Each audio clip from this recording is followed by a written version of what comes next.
Tapi ialah kan, kita kalau kita sebut pasal Rasulullah kan, Rasulullah boleh memiliki segala-galanya kalau dia nak. Tapi dia hidup atas kehendak Allah. Maka Allah berkehendak dia untuk hidup sebagai seorang yang miskin, berlapar. Sebulan rumahnya tak berasap. Macam mana? Isteri dia tetap bersyukur dengan dia. Tak bincang, you ni suami yang tak provider lah. I tak nak duduk dengan suami yang tak provider. Maka generasi yang baru hari ni, kalau you nak suami, you nak berapa?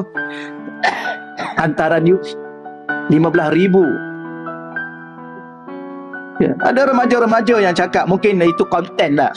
Tapi dunia hari ni, kalau I nak kahwin dengan seorang lelaki, lelaki tu mesti bagi ke I 15,000. Wah, 15,000. Wanita solehah, bukan itu nilai dia. Anak Rasulullah kahwin dengan Saidina Ali. Apa dia punya mahar dia? Cincin besi. Untuk mengajar erti bersyukur. Ada suami sudah cukup bersyukur. Ada anak-anak sudah cukup bersyukur. Apa lagi yang tak ada?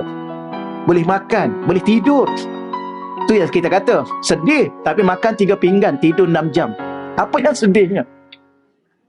I sedih Ustaz. Masa tidur, ya Allah, guruh dan petih pun tak sedar.